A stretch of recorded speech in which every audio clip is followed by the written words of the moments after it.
What's going on, y'all? That boy Gam back in the building one more time. Appreciate everybody for tapping in to the channel. If you haven't subscribed, go ahead and subscribe. We appreciate all the love and support. But today I got a special guest on the channel with me. Got my brother Hosea in the building with me. Hosea family, so utmost respect. And What's up? he got an interesting topic that he brought to the table and that we wanted to go ahead and discuss and share our perspectives on this topic. And that was the anti pursuit of happiness, correct? That is correct. Hey, Gam, I thank you for, and I appreciate you allowing me to be the first guest. Yeah, Hopefully not the only guest, but the first guest on Gam TV. I'm excited. Hope I do it some justice. first guess, that is First true. guest, it's exciting stuff, man. Yes, it's growing.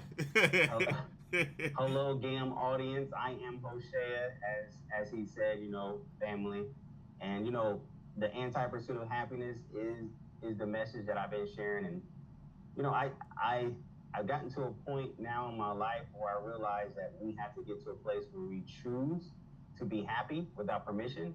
And so what I'm going around and sharing with others is just saying, hey, look, this is not only scriptural, it's not only biblical, not only a command, but it's also just a way of life. Fortune 500 people know it. You know, people who are, at higher tiers of the income status bracket, they know it. Mhm. And so it is the anti-pursuit of happiness, and the subtext is how to experience genuine happiness without permission. And so I guess the dialogue starts with, you know, in the end of the day, if someone says, hey, yo, I'll be happy if, I'll be happy when, I'll be happy. And we just came out of this election season, and some guy said, man, my life gonna be all right as soon as this person wins.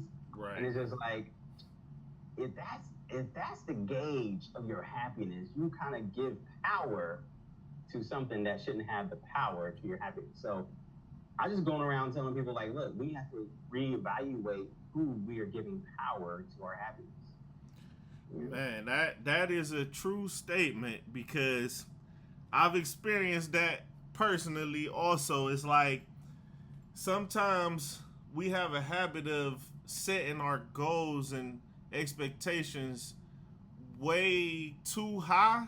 Like, Yeah. yeah, everybody tells you to be ambitious and everybody Yeah. tells you that and that. But the problem with that is now, even if you do good, if it's not as high as what you were thinking, Mm-hmm. kind of unrealistic expectations, now you're unhappy. Yes.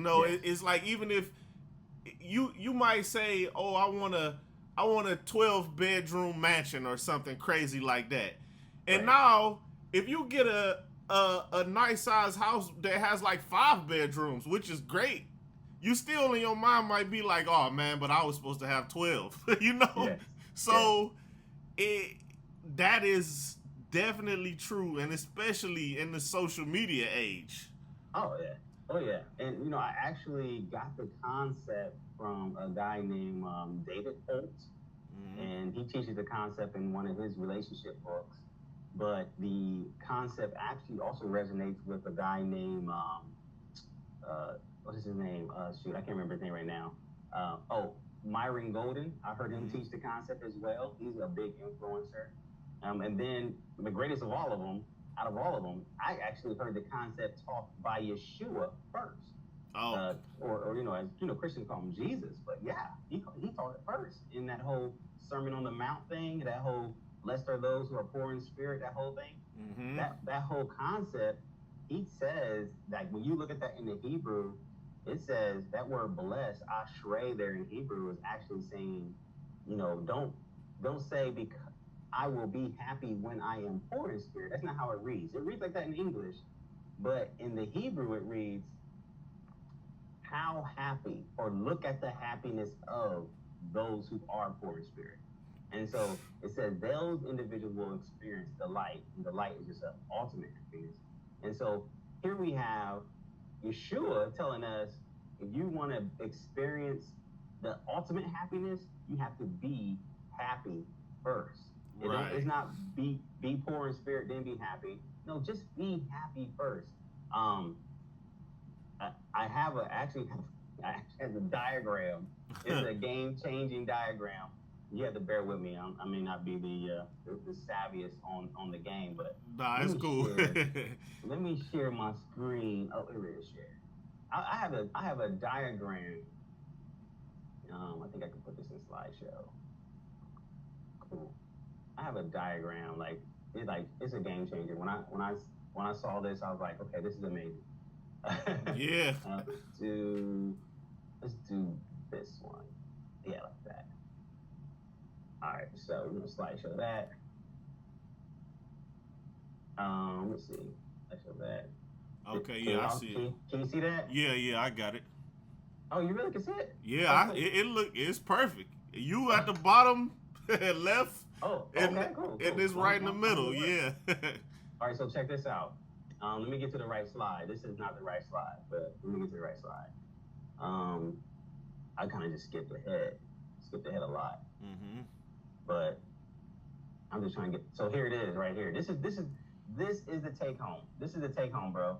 Because what happens is we live our life in society. It trains us. Society trains us. If you want to have, whatever you want to have, happiness. If you want it, you have to do, Mhm. and then you'll have, and then you'll be happy. If you want that new car, you have to work more hours. You have to get your hustle on. You have to grind harder, and then you'll have what you want. And then once you have what you want, then you'll be happy. Right. Right. And so what I learned is we got to flip that. We got to be happy first. Mhm. Do everything we're supposed to do, and then we'll just keep having. No. Be happy first. And so it's like happiness becomes a choice. It's like not because I work hard, not because of that, but I am choosing to be happy. And I don't want to blow up your spot, bro. I don't want to blow up the spot, and I know nobody probably knows this, but man, like Gam, you're like the biggest influencer to me, when it comes to happiness, because like you've always have a jovial spirit about yourself. Like always have a great smile about yourself. And no matter what's going on, I mean, I know you get down, I know you get with somebody, I know that. I'm not saying that you can't. Yeah. But in my culture over here as a Hebrew Israelite, it's like shameful to smile. It's shameful to show that you're jovial. It's shameful to be jolly. Yeah. As a black people, sometimes in certain cultures, like as black people, like you ever notice that like if you smile or be smiling, they almost like ridicule you or come at your neck. Like, what are you so happy for? Oh Or yeah. you're manipulative. For sure. And it's like, and I have to give credit also to just my upbringing and family, is that, like you say, you have to realize that you have to walk in your truth no matter what people think about it. It's like, I and like you say, the environments that we are in, sometimes people kind of, they don't understand that you can be positive, you can be happy, you can be smile, you can do all of this, and it's a shame that it's just a shame because I've always, and I appreciate that you even noticed that. I don't know who notices what. I just try to be who I am. Let me tell you this. Yeah. Don't be offended. Don't be offended. But this is true. I said to your sister, I said, look, I don't know. Like, I don't know if I could trust him. He has that smile. I don't know. Like, I was raised in the hood, and I'm just like, but then I had to realize, like, and it's cool though, because like I had to realize that's just really genuine. Yeah. It's genuine, it's pure, it's not with intention, it's not malicious. I was mentioned to a guy in prison the other day. I go out to the prisons like maybe 3 times a month. Mm-hmm. And I go out there and I was teaching this happiness.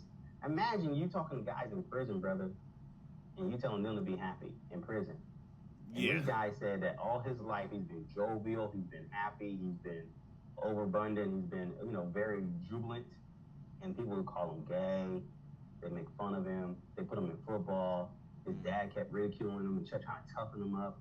And so he had to put on a mask and act like he wasn't happy. He wanted to dance. He wanted to be in ballet and do all this other stuff. And they wanted him to play football. Yeah. And it's like he just could never be himself. And then he said it wasn't until he went into prison and when them doors shut and they put him in prison, and he was the first time he ever felt free, saying, "Look, now I can be who I want to be."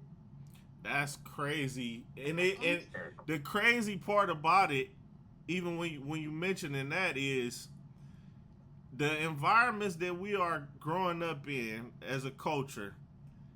They support going to prison more than they would support being positive, more than they would support being, you know, if I go to certain neighborhoods and I say, "Oh, look, let's do positive things, let's help people, let's try to keep a smile on our face, let's try to, you know, promote the smart kid in the school." Right.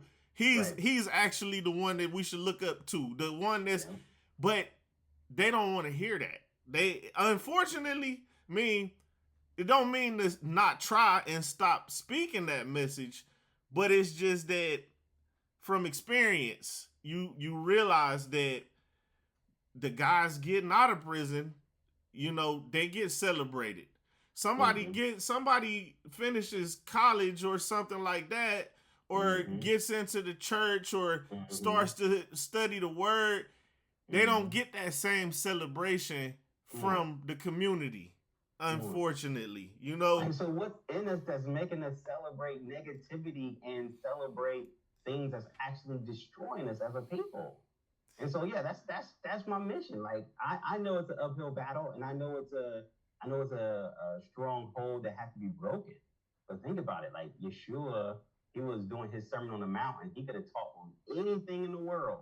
You know, he had all these different sects here, all these different people here in front of him. He had a mixed multitude, all these people here, and he could have opened his mouth and said, "Hey, what you need to do is make sure that you do this and do that." But no, the first thing he said out of his mouth was, "If you want true happiness," and that got everybody's attention. Right. Because who in this world don't want to be happy? Right. Everybody wants it.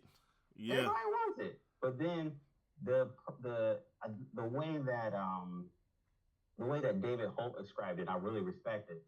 He said, the people, it could be a mentor, it could be a pastor, it could be a mentor like yourself, an influencer, can give you these keys, but because you're so stuck in that doing cycle, like a hamster, you're stuck in that hustle, you're stuck in just gotta get after it. You're like completely blinded to the idea of just stop, bro. Just stop and be happy. Like, what would it take for you to be happy? And if you say anything else, that's tangible, anything that's tangible, you're missing it. Yeah, I heard saying that the present is the only safe place because thinking about the past causes depression. Thinking about too much into the future can cause anxiety. You know, worry, anxiety. Yeah. So the present really is the only true reality. Everything else is just memories and thoughts. The past, you're thinking it's memories. It's all in your head, thoughts. The future, you're thinking about things that may never happen. You might spend your whole day worried about something, and that thing will never happen. So to be in the present, like you say, just enjoying, looking at the colors and looking at pay attention to the sounds of things. This is things we don't do as adults. As a little kid, like they say, you're never supposed to lose that curiosity. Come on. That curiosity is the part that we lose as we grow. But it's like to be curious, like, oh man, I wonder how that works. Man, I wonder how they did that. I wonder how that new food tastes. I wonder how just that can keep you occupied. But you know, it's funny. We forget how to do that. It's just how a person forgets how to breathe properly. You think that, okay, we're human beings. We breathe. We have to breathe. But we literally forget how to breathe properly. Correct. People breathing through their mouth. Yep. That's the wrong way. You know what I'm saying? But how does this become a normal part of you? It didn't start that way, you know? So just same with like trying to be present and mindful of, man, I'm grateful. Gratitude. I'm grateful that I have food in the refrigerator. Man, I'm grateful just to be able to wake up and I don't have a pain. Oh, I'm not hurting today. I'm not doing just these things. And it's not easy, even for me. You know what I'm saying? Even for me. I can't tell. Like, and you know, I would never tell. I said to your sister, I was like, I don't think this dude ever have a bad day. Like I couldn't even imagine what your face would look like upset. Now, see, look at, and now think about this, right? When you saying that, right? I'll go even a little deeper into my philosophy and how I think, right? just because I don't know how people on the outside see me, you know? Okay. So the thing is this, I have a saying that negativity has consequences. Being negative in your mind is not harmless. Mm-hmm. Now, the biggest threat to human life, in my opinion, is depression. Mm-hmm. Because depression leads to, I don't even know if I can say the word if it's going on YouTube, but people delete themselves. Right. Now, negative thinking leads to depression. So if a person comes around and they're, man, oh, I can't catch a break. Oh, my day is bad. Oh, I can't do this, and that. If they speak like that, this gets into their mind, which causes that disease, which depression to me is a disease. Now, me, you see this side of me, right? Mm-hmm. I am a person who, I'm sensitive to negativity. If I start to talk negative, I get stuck. I can get stuck like that. Mm-hmm. Now, like you say, you speak to my sister. She knows this. We've had talks. She's seen me, you know, in that state of mind where it's like, I can't go. I know it's extreme on both sides. You know what I'm saying? I'm this person smiling, but I've learned that, like, be that person, be that smiling person, because maybe other people can play around with that negativity, but you can't. I can't. You know.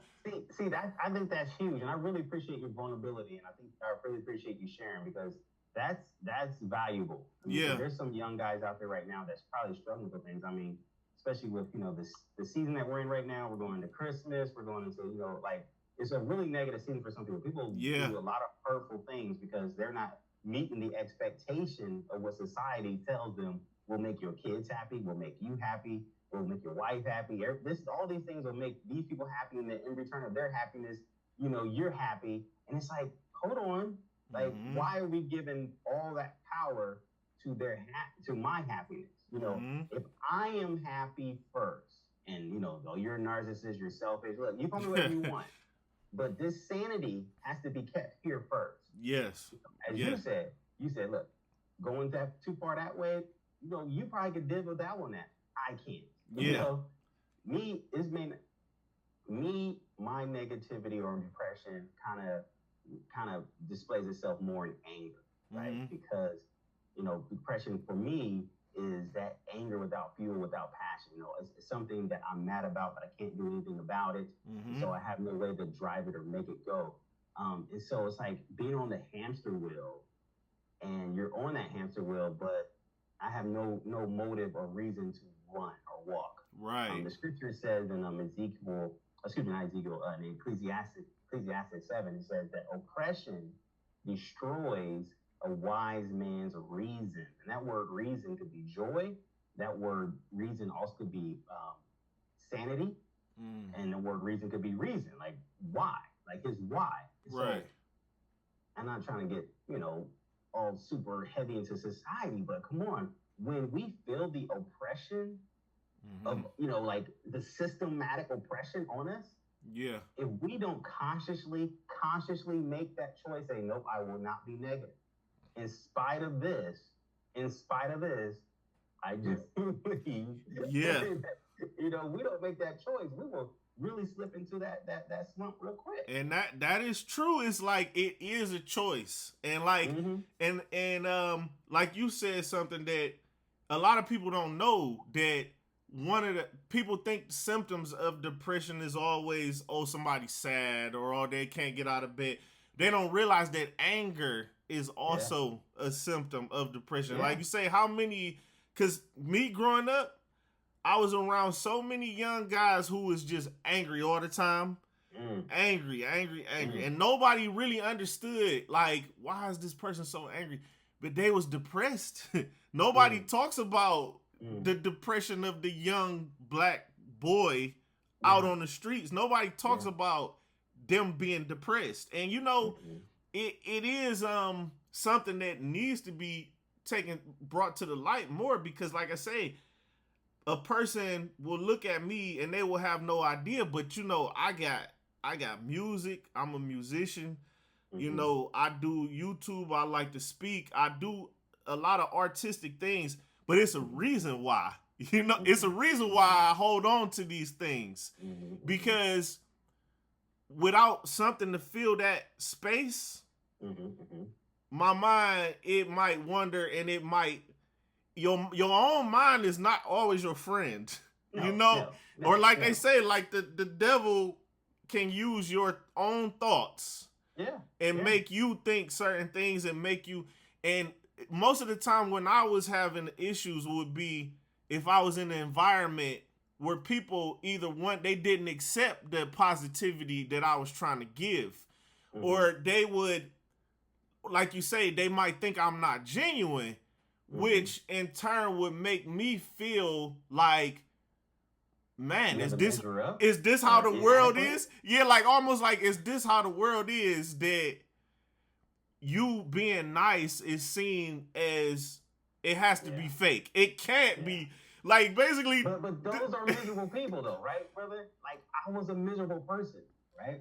Like, I recognize that I was a miserable person because, okay, so let's, like, the hamster wheel of happiness, of that pursuit of happiness.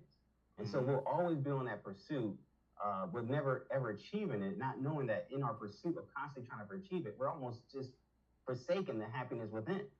And so my happiness, and this I mean, it's true. Like, heck, I even got a book. I got a book sitting right here. It says The Torah, the Key to Human Happiness, right? And so I used to go around and teach and tell people, like, look, if you want to come into happiness, then you got to go into the Torah, and the Torah will give you happiness. And that's not true. Like, that is not true. Like, you have to, like, I believe 100% that once you have a relationship with Messiah, you know, that's your number one source of happiness. He's going to keep you sane. You know, that's your number one source of happiness. And David was like, hey, I remember when I was in a good relationship with the Father, when I was in a good relationship with God, that I was really happy. And he said, return to me the joy of my salvation. And so you really have to constantly remind yourself that Father has something better for you. This is not the end. This does look a little weird. This doesn't look where you want to go. But that's not enough. You can't just stop there. But then you have to tap into the joy of knowing that you're set free, the joy of knowing that you're delivered, the joy of knowing that he has a plan for your life, and these lies that the world tells us is not real, right? All that stuff is not real. Like, I don't care how many gifts, I don't care how many stuff you buy people. I mean, I got guys, I can tell you stories. I don't care how much stuff, how much money you spend on her. She is not going to be happy, and you're not going to be happy, because that happiness does not come from outward stuff. It comes from internally. And so I was looking at you with a negative eye. I apologize, because I was unhappy. And I thought to myself, he can't be happy, or he can't be, you know, joyful and jovial. That was me. That was me self-projecting on you. And so how do we get, and this is an action item, it may be rhetorical. It may be rhetorical. It may not be able to answer, but how do we get people to transition their mind, especially our people, to transition their mind from believing the lie that happiness comes through stuff, versus saying, you know what, you have to get that happiness from within. Yeah, and you know, So before I even answer, well, I don't know. I don't have the answer, but you know, I'll give my response. Right? This is the But concept, right? I was going to also just add that. See, when you say that you were miserable or not happy, that is all of us at times. You know, it's like it's it's a constant battle of, okay, I had a good run of like, okay, I got like 4 days in a row where I feel just great. And then that fifth day is like, man, I don't want to talk to nobody. Like, don't ask me no questions. I don't want to, like, it's like, it's always a battle. Like, it's not easy. And like you say, how do we get people to realize that happiness comes from within? It's like, I feel like this might be extreme, but it's like the whole way of society that we have attached ourselves to, and the culture overall is just, most of it is wrong. Like, most of the things that we have been shown and taught is like, for example, if the girl everybody likes at school, if she says, I only date drug dealers, how many of those guys that were good guys are going to try to become drug dealers, even if it wasn't just for that girl, but she's the one who started that thought process. Like, and then when you go even further than that, you go on social media now and you see everybody's highlight reel. Now everybody's chasing it, but not knowing, like you say, that even if they get this thing, they're not going to be happy, which is going to cause even more unhappiness, because now they get in a state of mind where they're like, if that didn't work, then nothing is going. What, like, you know, people. It's an unfulfillment, you know. Yeah. I think so you know, my thing was, people would say to me, "Are you happy?" And I would be like, I'll be happy when I'm doing what Father's called me to do. I'm out teaching, I'm out sharing, and I'm spreading the kingdom to the world, and then I'll be happy. That's what's going to make me happy. Not knowing that I was literally sabotaging myself, because I was putting myself in a do, have, be cycle, which you'll never win, versus being happy first, and then letting Father cause those things to come to me, and then I'll be able to do. So when I'm happy, it brings the magnetism, like the magnetism that you have, the favor that you have. You know, you go into places. I know you experience it, because I see your sister experience it. You go into places, people are like, oh no, you don't even pay for that. I'll pay for it. You know, I'll pay for it. And it's like, why do you have that? It's a magnetism. It's an anointing that people respect about that happiness. They want that little piece of what you have, and you know, the haters. They hate, and I was a really good hater. I mean, I was raised from a family here. Like, in my family, from my home when I was raised in, you know, my father would like be on me like, you better not, you know, show exuberance, joy, happiness in those things, because then you'll be considered weak. I mean, even if I had a relationship with men, like if I had a friend, he would say, you know, you got friends, you got to be in company with people who are weak. So relationships was weak, joy was weak, and not putting it together till now, but he came from an abusive home. His father was, you know, physically abusive, so he never had anything to trust or establish in any type of happiness. He was raised on the streets, and so to me, you gotta be tough, you gotta be mean, you gotta be strong, don't trust nobody, and you know, and it's like, I had to shrink down my joy. I wanted to be happy. I wanted to be, you know, have a smile, but no, you got to shrink it down, you know.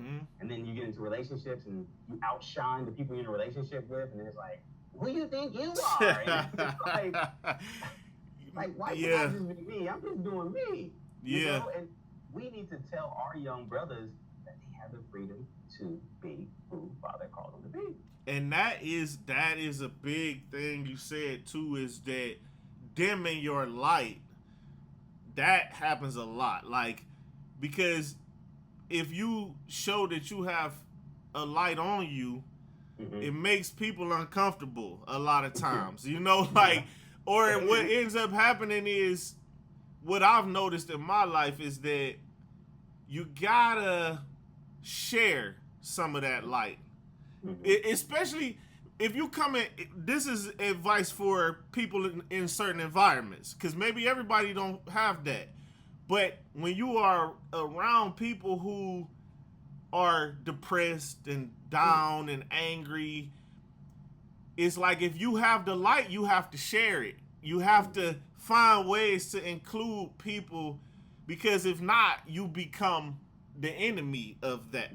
Bro, if I had like a little heart button or like a little hand clap button, I would be giving you like a pause right now on the heart button, because you preaching, brother.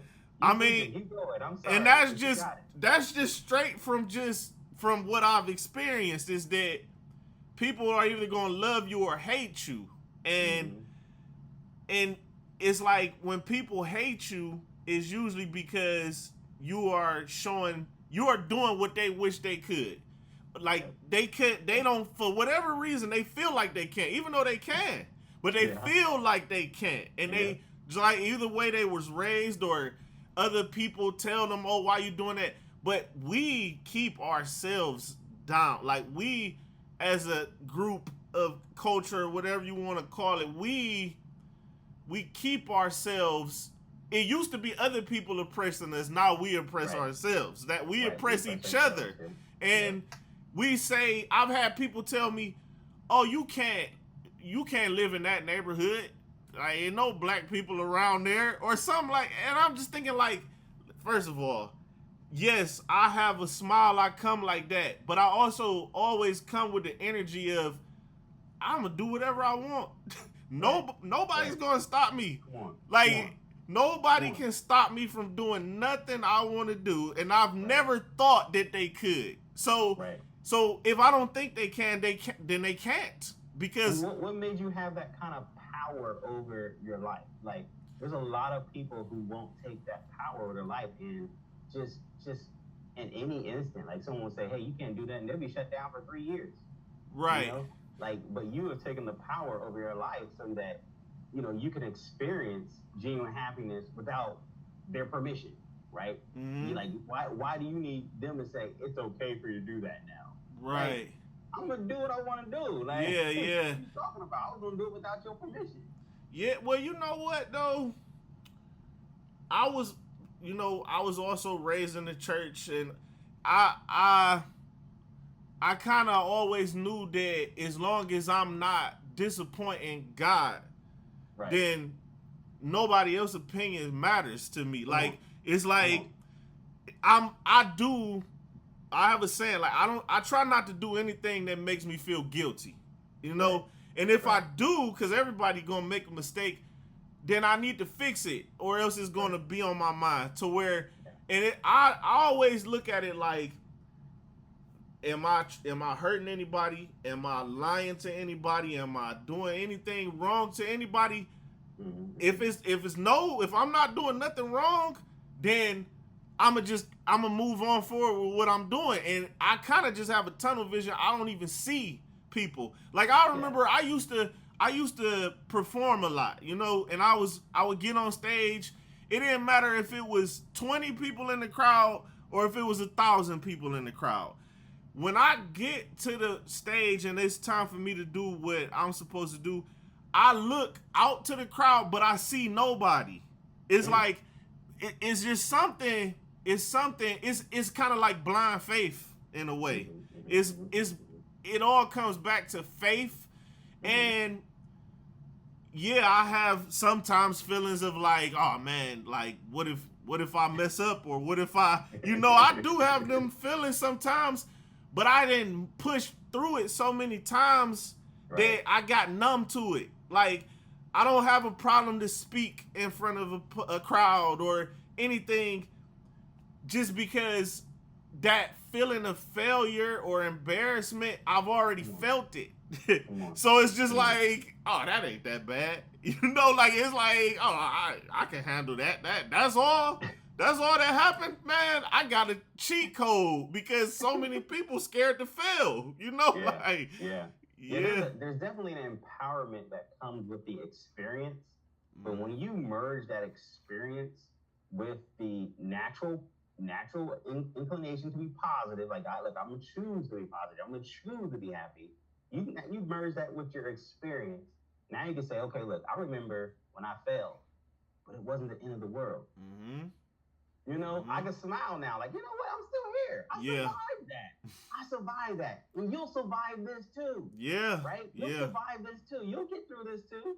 And Mm-hmm. so the world will dangle that happiness in front of your face like a carrot. Yeah. Like a carrot. And you just be running after it, running after it, running after it, and you're never gonna achieve it, not knowing that if you just cut that line for 1 minute and just say, hold on, what am I chasing? And you just look around.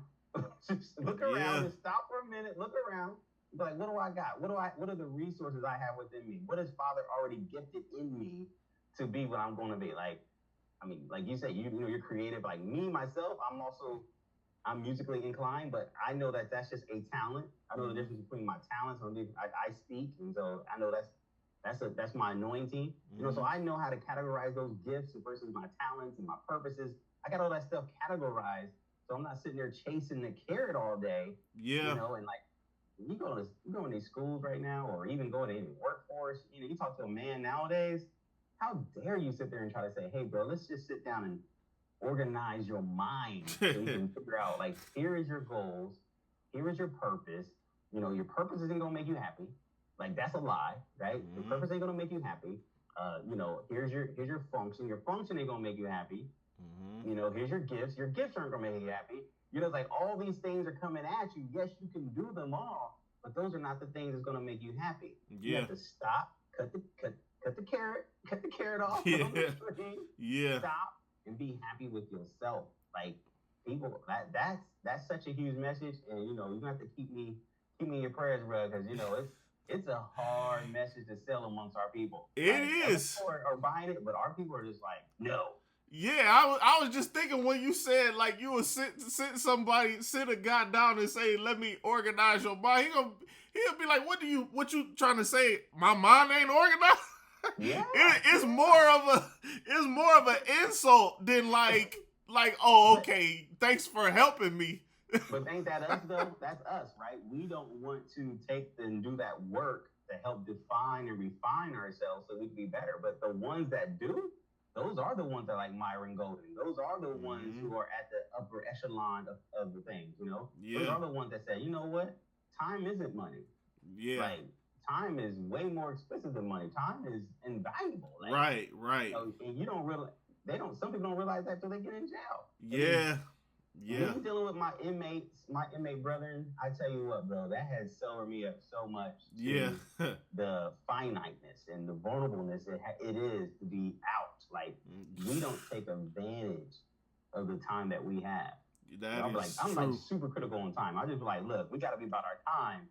Because like, when you locked up, you cherish every second. Yeah. Every second, bro. Yeah, no, that is a fact right there. And it's just like, time is the only thing you can't make more of it. You know, it's gone. Once it's gone, it's gone. Like, you can't make more of it. You can make more money, but you can't make more time. Exactly. And it's you funny. You can make more friends. You can make more babies. You can make a lot of more. Yeah. Time. You can't make more time. And so if you on that circle, if you on that hamster wheel, like if you're watching this right now, you're on that hamster wheel, you know, I would really encourage you to like reevaluate, you know, that I have to do, to have, to be. Just reevaluate that, because you're gonna constantly hit setbacks and you'll never get to the B. And you know, reorganize your mind and say, I'm gonna be happy today. And you know, that ain't right. Go ahead. Another thing that, going back to when you asked the question of what would it take to kind of bring people to that perspective, is kind of, when I think about it, it's stress makes it hard to focus on being in the moment and being happy. It's a lot of stress, you know. That's a big thing, where it's like stress about money, how you gonna pay for this, and now you gotta work again. Like you say, that oppression Yes. people are stressed and they're oppressed at the same time. Like you're a slave to your job because and it makes me think like, man, when people just had land, a farm, now you preaching. Grow your veggies, grow your food. Yeah. You own everything you have, you own, and people used to live off trade. Okay, you got this, I'll give you this. I'm starting, the older I get, the more I'm understanding the value of just like, man, them people had it figured out. Like, that's how you do it, because the stress of it eliminates a lot of that stress. Just like a minimalistic life. Yes. It seems like it would reduce stress, which would make it like you don't, also because of perspective of others. Like if everybody was like, well, we live minimalistic, we just have this, and so does my neighbor, and so does this. Now it kind of takes out that, oh, if I had what they have, then I'll be happy. If I had what they have, just the what you're talking about is how society is anti-community. I mean, at the end of the day, that's what society is. They're anti-community and they're pro-rat race. Yeah. And so whenever you start talking about saying, okay, I'm gonna just have a community, oh, they're ready to break that up. They're ready to break that up. I mean, that liberates you. It opens up your creativity. It opens up your ability to think. It opens up your ability to flow. And the last thing that society or Hasatan, Satan, wants you to do is flow. Right. That's exactly. They want you to flow. Yeah, that's a big thing. Is just the way of life right now is very stressful. Very comparing each other, comparing this and that, and also relationships, as far as people talk through social media but don't talk in person, thinking that they're getting real interactions like it's the same, but it's not the same. Text message and this and that is not the same as being in front of a human being talking to another human being. This is almost like we are lacking a lot of that natural stuff that we need. Connection and being in nature and being all of this other stuff. We so focused on it that happiness is kind of far away. We just like, look, J. Cole, I will quote J. Cole. J. Cole said, the good news is you came a long way. The bad news is you went the wrong way. So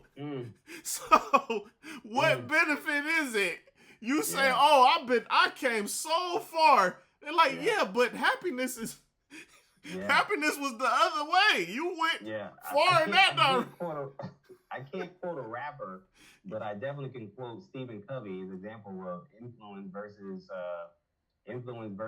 no, not influence. It is being effective versus being effective. Okay, I know what you. He's saying, it's efficient. Efficient. Right. Efficient to drive 100 miles an hour to Cleveland. It's effective to drive 100 miles an hour to Cleveland in the right direction. Right. That is true. We want to be effective, not just efficient. Like, you don't want to just be moving. Just moving fast. Right. Everything moves fast. It's like, but you're not doing anything. Like, are you actually getting? It's like calculated steps more than it's like work smarter, not harder. It's like calculated moves can get you 10 steps ahead. Now, if you just working to where you tired and you also can't think, because when you working and stressed and all of this, your brain is not free to even, it shuts down that creativity. Exactly. You're tired, you don't want to create, you don't want to work out, you don't want to do nothing, but you lay down, sleep, eat, and then get up and do the same thing all over again. Yeah. Oh, please, Father, break the cycle. And that just sounds miserable. Man, and it's like it just sounds miserable. Yeah, it does, but that is a lot of our lives, literally. That's our new normal. Yes, that is normal. And what we're talking about being simple and all of that, that's not normal. That's like, oh, are you crazy? People think you going crazy. If you go You know, you stop dressing nice. You go out in the forest somewhere. You start planting the garden, and man, people gonna be like, man, what's up with man? Gambling lost his mind. That's what they gonna be thinking like, man, he done went crazy. Like, what's wrong? They don't understand though that it's like the more you. I would say this, right? We started doing business and all of this. We might have some nice cars and all of that, right? I can't tell you how many times I felt worse driving the nice car compared to when I was driving a less nice car, right? Because people feel like they can't relate to you anymore. And and it's funny because it's the people that you actually are relating to, the people that you, especially if you don't value these things. Some people are in love with material things. I'm not. You know, everything I did was strategic. But when you are a normal person, a humble person, one of the worst things you can feel is like disconnected from the normal and from the humble people. You don't want to feel that disconnect. You want people to know that you are just like them. It's something about it to where now if a person tries to befriend you because of the car you have, you have to keep that car in order to keep that friend. You know, or if somebody sees you wearing a certain designer, now they're like, oh, you want to be friends with me? Oh, I'm going to bring you to my group. All of our group, we all wear designer. Now, you can't keep up with the designer. Now they start talking about you. They making fun of you. They doing this and that. It's like people think they want these things, but they don't understand that these things, to maintain them, just brings more stress, more of a hamster wheel, more of a, because now you worry, oh man, what if I lose this stuff? Oh, they gonna look at me this way. They gonna look at me. You put yourself farther from, once again, farther from happiness. And it's like none of this stuff even means nothing, man. When I lived in Miami, I used to literally detail the cars. I used to work at the detail shop. I would detail Rolls Royces, Lamborghinis. And after all of that, only thing I realized was a car is a car. Like, man, a Rolls Royce get a flat tire, it's gonna need, it's gonna need an oil change or else the engine gonna knock. And you just spent $500,000 on a car that's gonna run over a nail and be stuck on the side of the road like every other car. Like, happy, how can you say, oh, I bought this car, now I'm happy? That's gonna last maybe 2 days. Then you're gonna come outside the third day and you're gonna look at it and be like, man, this car, man, the tire low? Man, hold on, man. I gotta, it's just a car. It is nothing that you feel from this in reality. It's amazing how much stuff, I'm using the word stuff, how much stuff, carnal things, tangible things, earthly things, we give permission to our happiness. And that's not fair. It's not fair. You have the right to be happy without any permission. You don't need your car to tell you you're happy. You don't need your job to tell you you're happy, your wife to tell you you're happy. You don't need your friends, your family, anyone. You have the right to be happy without any permission. Yeah. And it's sad because people literally have to be allowed. You have to give them permission to say, it's okay for you to be happy. Yeah. But this ain't done. Well, guess what? It's going to be there next month too. Yeah. You pay it today, it's going to come back next month. Right. And I think that has something to do. I feel like society overall is not happy. So when you come, you feel like you need permission to be happy because you know that if you go outside and you're just being happy, people might shoot your happiness down. They might be like, they want to do something to kind of be like, see, I knew it wasn't. See, I knew it wasn't possible. You ain't really happy. Overall. So when you get that permission first, then I can feel like I can go out there and go ahead and be that. That's sad. That's sad. That's not cool. That's not how we want to roll. That's just the opposite of how we want to roll. It is sad. But you preaching though, bro. You preaching though. I mean, like you say, because it's funny because I am a person who, through any adversity or pain, or I put that smile on, and it become like a default. Like, you want to get stuck like that.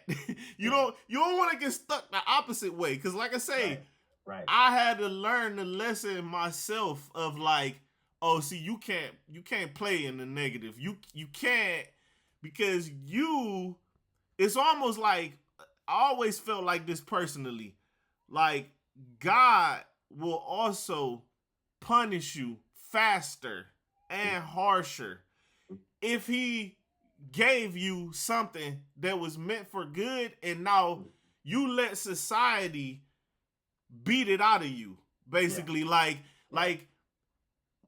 I used to feel literally like, man, people ain't accepting if I'm nice to them. They ain't accepting it. So I guess I gotta be bad. I guess I gotta be mean. I gotta be like this, and that. Right, and it was almost like God was like, oh, so you gonna work for that team? Like, if you supposed to be a special person, you gonna take your talents over to that side? I can't have that. You know what I'm saying? It's like, you can't have it, and all of my karma, I felt like, always came faster. It was like, man, I'd do something that I knew wasn't right. Man, it'd be like the next day, the same thing. It'd be so clear. Yeah. You call it karma. We call it principles of sow and reap. The same thing. You know, right.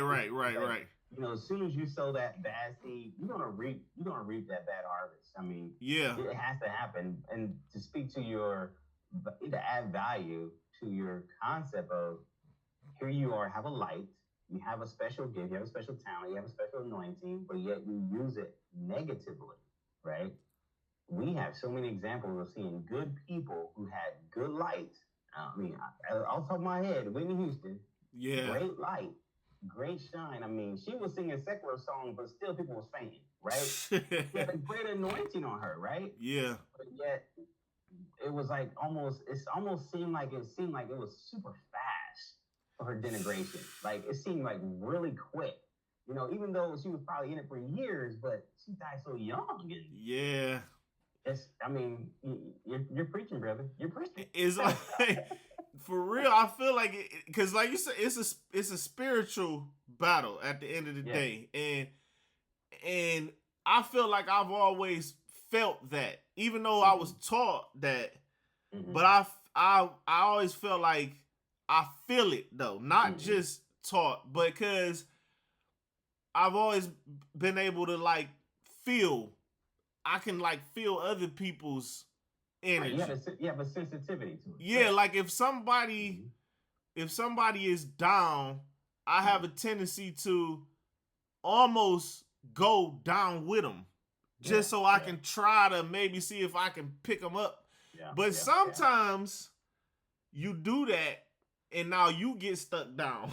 Right. So, not to say that you're not supposed to help people, because I feel like you are supposed to help people, but at the same time, it's a tricky thing, because some people, they don't really want help. Maybe not yet. They're not ready for it.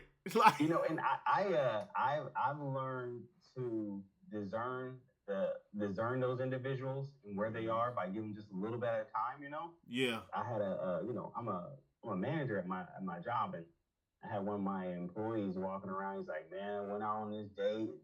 This girl stood me up, and like, I don't even know why I even bother try to go out on dates. I don't even know why even, I might as well give up. Why I even try?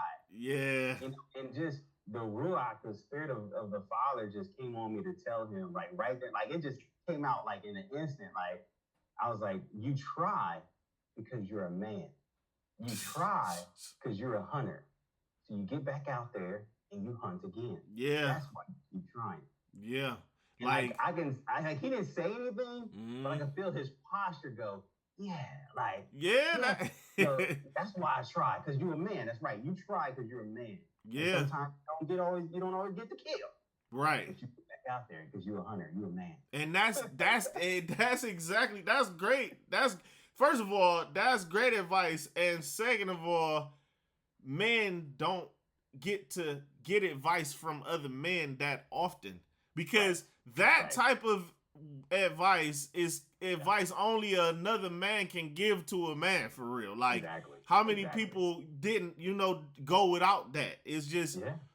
you need that's a big part of Yeah. of it all too is men in other men's lives, young men growing up without help or advice from men, and Yeah. that is a big thing, and Not just a male, but a man. yeah, and that's and for real, like because nowadays you gotta specify it because Yeah.